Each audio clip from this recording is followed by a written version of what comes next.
Chris here with Ed, just asking him a few questions on the shoot for the new music video. So what's the new song called, Ed? New song's called I'll Be the Death of You. I'll Be the Death of You, and that'll be on the new album Science and Survival, coming out in about May, June. May, June sort of time. Can't really tell you too many dates and all that malarkey, but it will be about May, June time. That's right, and we've just finished up the tour of New Zealand for the Razor Wire Reality Tour. Yep. Obviously Christchurch, Wellington, Hamilton, Auckland, and then a few festivals in between. Yeah. Fun. Your favourite pick of the bunch there? Ah, Christ. I reckon the Wellington show was awesome in terms of crowd. Yeah. Christchurch was great.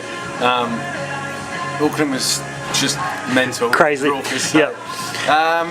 Don't think Yeah. I've seen so many people on one stage. That was fun, eh? I was a bit excessive, I think. Yeah, I was waiting for someone to fall back into Sheldon's drums. Yeah. Oh, it nearly happened. I think we lost a few microphones. Yep, and Paul's bass. And Paul's bass. Yeah. I think actually at one point Paul just put his bass down. Yeah. Off stage. I reckon Auckland probably, to be honest. I mean, if I had to pick one, I would pick Auckland just because it was so eventful kind of thing. Hamilton was great fun as well, but yeah, I reckon Auckland though. Yep. And then obviously after the video shoot, you're off to Europe to do a few dates throughout England and Germany. Yeah, we go to where we go? We go to Germany. We've got about 6 dates through Germany in random places that I can't even pronounce. And then we're going doing about 7 dates in the UK as well, so that'll be fun. But yeah, we're doing my hometown, Southampton, we're doing London, Sheffield, I think we're playing Wolverhampton as well, and Newquay, so it should be a laugh. So we're good to get home for a while and... Oh yeah, I fly out tomorrow, so okay. Fly out first thing tomorrow morning, so we're good to get home, get my head down a bit, and then away we go again. So with a tour like that, obviously it's a bit longer than the tour of New Zealand. Is there anything you do apart from obviously lowering the alcohol consumption to to keep your voice to keep your voice intact? Pretty much. I've just got to be really strict with myself, bro, and just not drink. Yep. That's the only thing really that's the only thing I can really put it down to is just don't drink. I mean, I've done probably 5 dates on the trot before. Yep. But that was really early on. I hadn't been singing very long, kind of thing. I suppose as we've written this second album stuff and started putting more songs from the second album into the set as well, I think the set's become a little bit more extensive as well. In terms of for me, like vocally and stuff. But yeah, just warm up. I just have to warm up. Loads of steam, inhale shitloads of steam. That's what I do. I've got that little inhaler. I thought you saw me walking around with it. You're like, what the fuck is that? But yeah, it's not a bong, kids. It's not a vaporizer either. No, but just loads of steam, loads of warm-ups. And just try and lay off the booze. I think that's what I'm going to have to do. I was saying to Paul, I was speaking to Paul yesterday. I was like, oh, mate, I will drive the tour. Let me drive the tour, because otherwise, if he drives the tour, then I'll probably end up having a beer and I'll probably do my voice. So you sort of won't get too much rest either in between those dates. It's a bit hard to get rest when you're playing. And they're not too bad, actually, to be honest. The thing that screws you with the rest thing isn't necessarily what time you get to bed. It's what time you get up in the morning to drive to the next place or fly to the next place. But the tour in Germany, I know, I've looked at it already, the first 3 or 4 dates are actually pretty safe because they're like... there's only like an hour or 2 hours between each city or town or whatever, so that'll be alright. So it's not like you're driving. It's not like we're driving like 7 hours. Although the one in the UK, we're driving from Newquay, which is like southwest UK, all the way up to Norwich, which is like, it's about 6.5, 7 hours. So that's really fun. So kind of Auckland to Wellington distance for those New Zealand people. A little bit of that kind of vibe. So that'll be a bit of a pain, but yeah, it's not the time I get to bed, because I'm normally quite good, whether I've had a drink or not. I try to just kind of get to bed at a reasonable time. But mate, we'll just have to wait and see. You never know. You can prepare all you want until you get there. You just don't know what's going to be like. Now with the New Zealand tour just been, you've obviously had quite a few bands opening for you throughout. Have you had a chance to listen? Did you get a chance to listen to most of them during the gigs? I hate to do it. I always try and get to see at least a couple of songs from like some of the bands and stuff, but especially where they're like the first band, the main support band, like I always have a nightmare because I'm always warming up. And I've said to you loads of times before, like when people sort of like come up and like come and say hi and stuff like that, if I'm walking through the crowd or whatever, people are like, hi. And I'm just like, hey, how are you? And I have to just not speak too much before the show and stuff. So I'm like, it's never that I'm being rude or anything like that. It's just I've just got to not sort of can't try and rest before the gigs. But so because of that, probably haven't seen too many of the main support acts. I've seen a few of the guys that open for us and stuff like that, because I'm not warming up there. But yeah, man, like Fire at Will, Echo Park, and all those lads and stuff. There's a couple of bands down in Christchurch. I think Paul's gonna setting fire to Stacey and those guys, and another. I can't remember the name of the other guys, but everybody's been amazing, man. Everybody's been real good. The bands have been real good, real tight. Good. And obviously, speaking of that, you're obviously going to be doing some big festivals over in Europe. Same slots as likes of Slipknot, etc. And yeah, we've got some. I'm not sure if we're allowed to actually announce them yet. Oops. But no, sorry. We didn't say who they were. We didn't say what festival it was, so we didn't really announce. But yeah, no, we're going to be doing there's some pretty big shows like we've got booked coming up. One of them's just ridiculous over in Poland. I was like, what the fuck? When we got it, I was like, Christ. Well, Poland's taking quite well to you guys. It's one of the countries I've noticed. Even the fan club, we have a lot of Poland members coming through. So awesome. Yeah, that's cool. I mean, it just seems to be just happening organically over there. You know, naturally. We've got the girl that works for Sony, our record company over in Poland. She nice switch of the hands there. She was a Kiwi. Yep. She's like half Kiwi, the girl that works for us over in Sony. So I think that's why she started pushing us over in Poland. So, but it seems to have just worked, man. Yeah. It seems to have just started going pretty well over there. And like I say, happening organically. We were over there the year before last, and it was like 400 or 500 people in one room. It was the first time we played there, but we were just like, what the fuck? Like 400 people in the room. We didn't get back last year because we were just too busy doing the album. So, but this year, hopefully we'll get back a few times. So all those fans in Poland that have been asking if they're coming back. Come back. I promise we're going to come back. Obviously, any other sort of tours in the works that you can't quite announce, but you can hint to what's coming? We're definitely going to be back to do a New Zealand album tour. It's 100%. We'll do an Australian album tour this time as well, and then we'll probably be doing again sort of Europe and the UK and stuff through for the album as well. I would have thought. Whether or not we'll go to the States and Asia and places like that again, I'm not sure. Depends on how well the album's received and stuff. I don't think we're going to be going to places just to go and play. I think we'll be going places for a reason to go and play to sort of like if we get a fan base there and stuff like that. And I think at the moment, not that we don't want to go back to those places, we do want to go back to those places. We've just got more of a thing going on in the UK, Europe, and down here in Australia and stuff. And obviously, the last tour of Europe, you had quite a few sold-out shows as well. So we did well. We did well there. So we're just keen on pushing it over there, I think. And the album obviously been a worldwide sort of release at the same time this time compared to Horrifying Truth, which was just split everywhere. And obviously that's going to help getting people throughout the world hearing you at the same time and help with those tours. I mean, it obviously with nothing coming through in Australia recently, that's what hurt the gigs over there. I mean, we just decided that it was probably better for us to do a tour in Australia, not at the time where we were competing with all the big festivals as well. Like, because we were, I mean, there's Big Day Out. We're at the stage over here where we could probably, we could get away with doing a tour over here this time of the year. But in Australia, we're doing well, but we're just not quite as well as we're doing over here. So we were like, Big Day Out, Soundwave. What's the other one? Splendour Aussie Festival, I think that's it. But yeah, Big Day Out, Soundwave, a load of the other big rock festivals as well.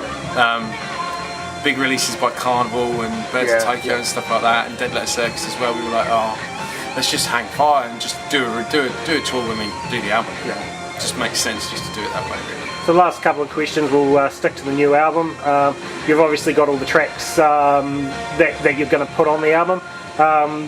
Few that missed out that you sort of hoped would have got on there, or? Do you know what? There are a couple that missed out off the first album. That we got on the second album. Yep.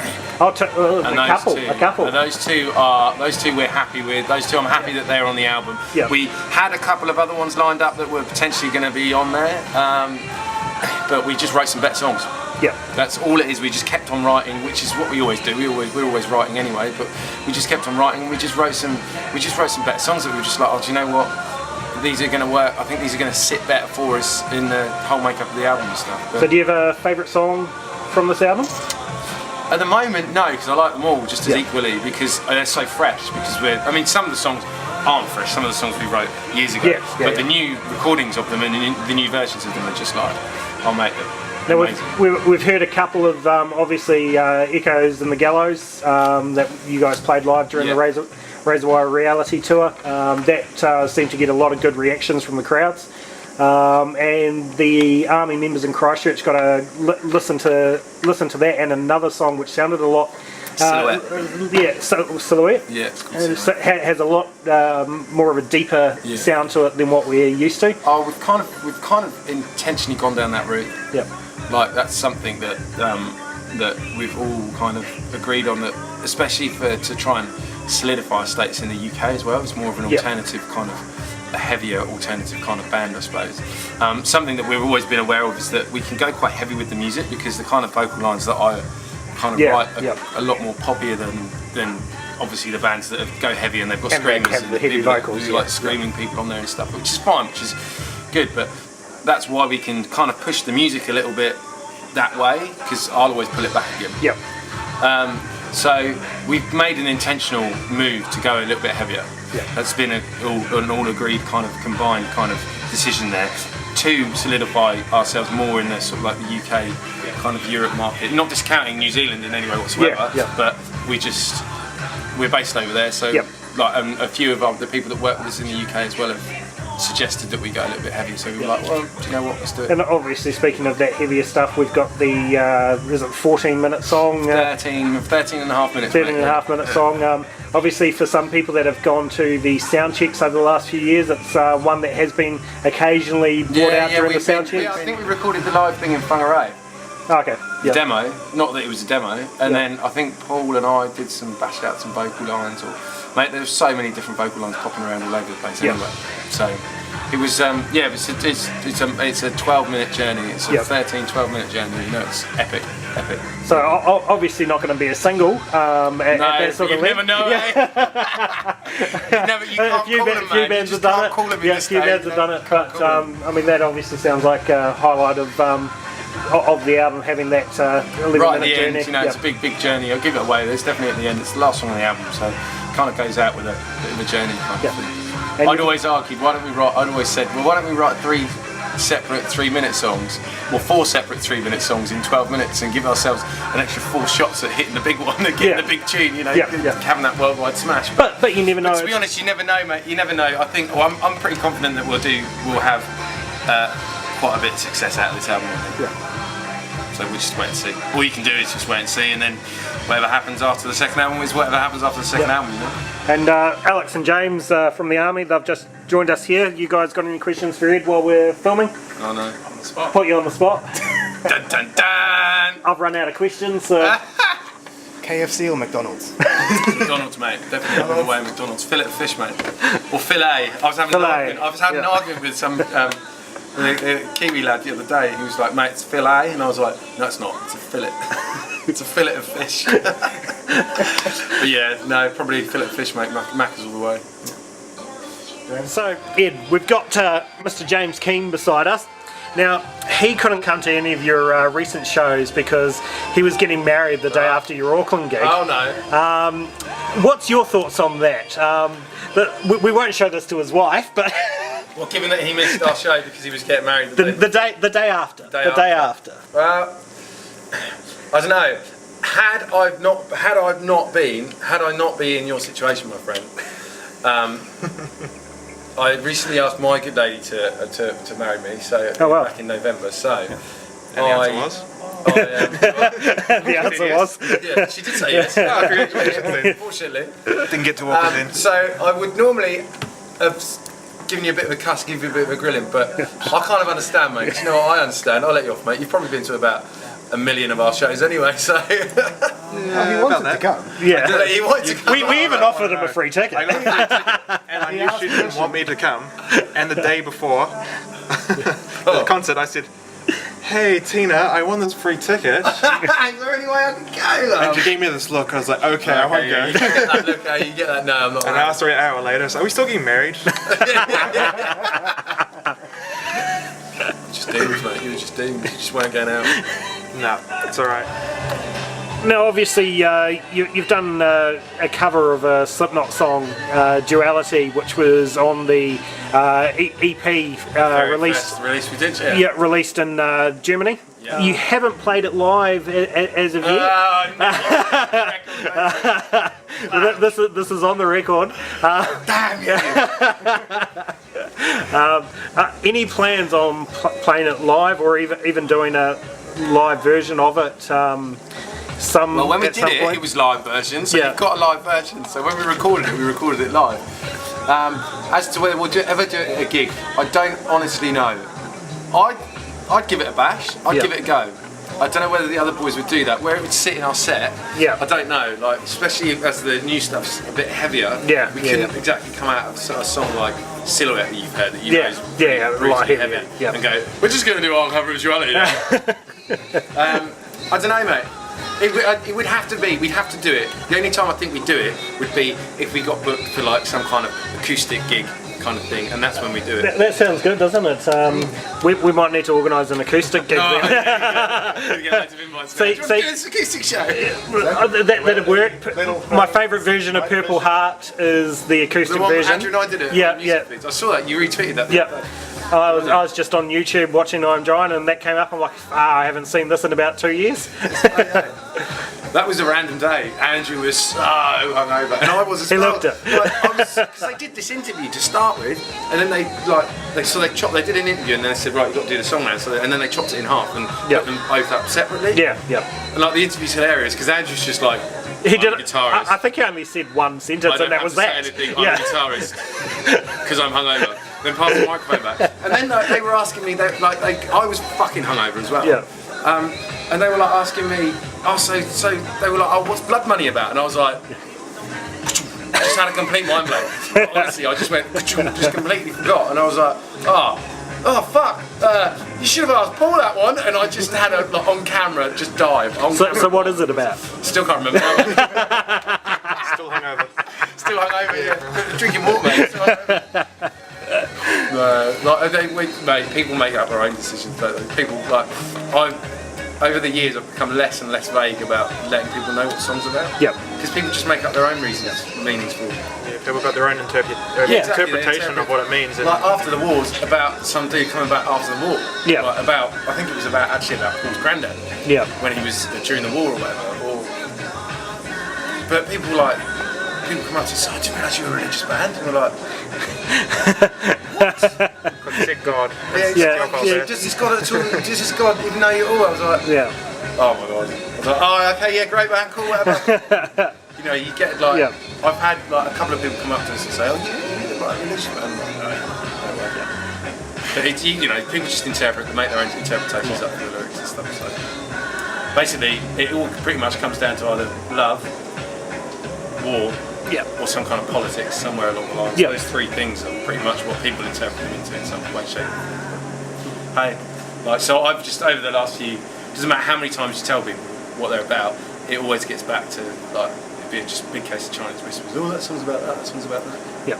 Well, I guess it goes on the point as well of lyrics. A lot of people interpret the lyrics. If they can't understand it properly, they'll put their own lyrics in there and change the complete meaning of the song. Totally. Yeah. Totally. Paul's really good at like keeping like the visual aspect in our lyrics as well. But the way that I contribute to our lyrics is that I probably just often what gets used from what gets used from what I sing, or what my lyrical contribution would be towards like if it's like a melody that I've sung and the lyrics that I've sung with that melody have just sat really well, and we can't kind of better them. We're like, oh, okay, we'll use that. Like City Limits, for instance, I'm feeling like I should get away. That was the first thing I sung, And we were like, no, we could change that. And then over time we were like, actually, do you know what? We're probably not actually going to get anything better than that. Yeah. So we'll just keep it at that kind of thing. But, we kind of sit down and kind of bash through ideas here, there, and everywhere and stuff. But you can tell when Paul's on a, because he's just like, and you're like sort of talking, offering suggestions to him and stuff here, there, and everywhere, and he's like. And then he'll go, what about this? And you'll go, yeah, fucking great. So yeah, man. Yeah. So obviously, especially in New Zealand, a lot of the gigs you're limited to doing R18 gigs simply because of the venues. Obviously, there is a bit of a younger audience that does want to see you. Do you try and look at sort of tours getting some all ages gigs? Every time we've done it once. I think we did it out in Zeal. Was it Henderson? Yeah, Zeal. And then the Zeal. Music and Parks one. And we did that Music and Parks one, which was our opportunity to say, look, we're doing a gig that's not R18. Yeah. The one that we did at Zeal in Henderson was just, it was awesome, but we lost money on that gig basically. Oh yeah. And I understand that I completely want to do loads of shows. We all do. We want to do shows for everybody that can't. It's not old enough to come see us and stuff.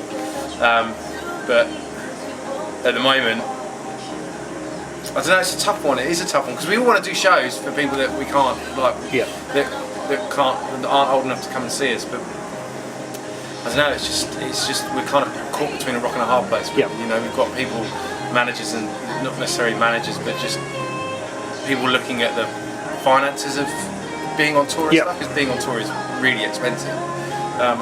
And kind of people sort of saying, well, you know, you can't necessarily afford to do these shows because you'll lose money on them and stuff, because we have to drop ticket prices to help the kids, help everybody that are in team that can't potentially afford to come and see us at a full price ticket show and stuff. So it's really hard, it's tough.